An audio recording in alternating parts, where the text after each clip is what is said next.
The most common form of a fake ID is a borrowed or stolen ID. The second most common form of a fake ID is the manufactured ID, and the third most common is the altered ID.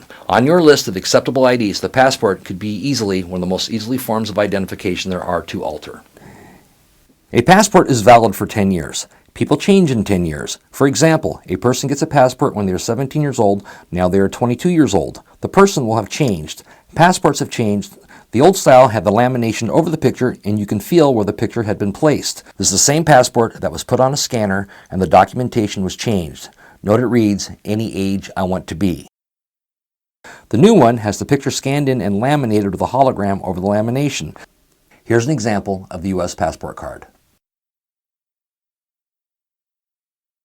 When someone uses a passport for ID, simply ask them for a second piece of ID. In fact, anytime you have questions on an ID, the first thing you should ask for is a second piece of ID. That would be anything with their name on it. You would prefer something with their name and photo on it, such as a student ID, an employee ID card, a bank card, etc. One thing should draw a red flag is if when you request a second piece of ID and the guest immediately responds with, "I don't have one."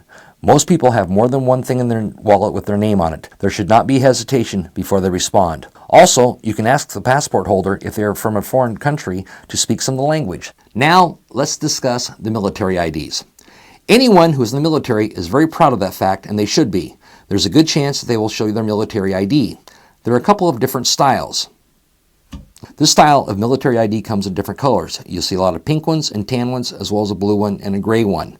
The problem with this ID is that the photo can be hard to see, and this ID gets handed off to younger siblings, friends, or whatnot all the time. The information can be photocopied and then applied to the ID, or a hot iron can be pressed into the ID and it'll pop open so the new information can be placed in. Or the back seam can be cut open with an X-Acto knife and the new information placed into the ID. The ID will then be resealed. Well, a telling feature on this ID is this. This ID has been laminated over the top, which gives it one smooth edge and one sharp edge. Run your fingers over both edges. You can also ask a military ID holder this question: what's your last four?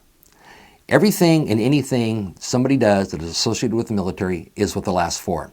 If you ask them what their last four is and they look at you with a huh, they are not in the military. This new military ID is a credit card style. It is fairly thick. It has a color photograph. Most will have their armed force insignia, but some do not. It has a smart chip, but it does not have a physical signature. Instead, the signature has been encrypted on the chip, so it is on the ID. When you look at the back of the ID, it has a ghost photo with their information typed around the photo. This has a tendency to rub off, or it can get erased off. They can then change the birth date using stencils. To make your life easier, simply ask them for their driver's license. They got one on them.